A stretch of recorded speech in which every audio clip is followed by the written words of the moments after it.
British অধিনায়ক Ben Stokes ও pacer গাস Atkinson লন্ডনের একটি নাইট ক্লাবে শৃঙ্খলা ভঙ্গের ঘটনায় জড়িয়ে বাদ পড়েছেন ইংল্যান্ডের টেস্ট দল থেকে।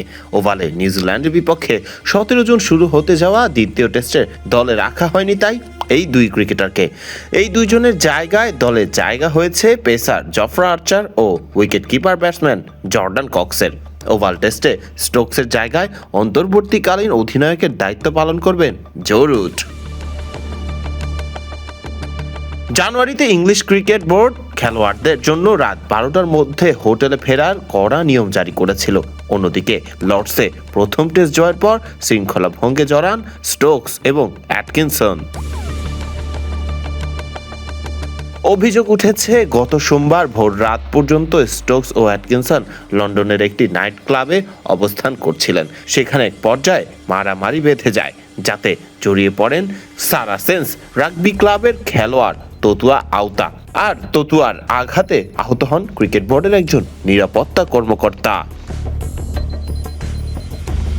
ব্রিটিশদের বোর্ড এই ঘটনার তদন্ত শুরু করেছে। স্টোকস ও অ্যাটকিনসনকে তদন্ত শেষ না হওয়া পর্যন্ত দলের বাইরে রাখার কঠোর সিদ্ধান্তটাও নেওয়া হয়েছে। প্রথম টেস্ট জিতলেও মাঠের বাইরের এমন আচরণে বড় ধাক্কাই খেল ইংলিশরা। এদিকে কিছুদিন আগেই ইনজুরির কারণে চোয়ালের চিকিৎসা করতে যেয়ে যেন নিজের চেহারাটাই পাল্টে ফেলেছিলেন বেন স্টোকস। নতুন করে এরপর এই নাইট ক্লাবের ঘটনা নিশ্চিতভাবেই প্রভাব ফেলবে স্টোকসের জীবনে, মোটা দাগে আরও বললে ক্রিকেটের মাঠে।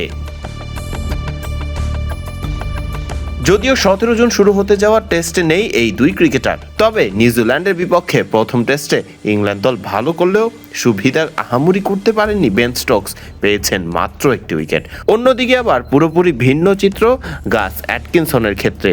একটি ফাইফার সহ সেই ম্যাচে একাই 7 উইকেট নিয়েছিলেন গাস অ্যাটকিনসন। ফারদিন রহমান সকাল, বিডি ক্রিক টাইম।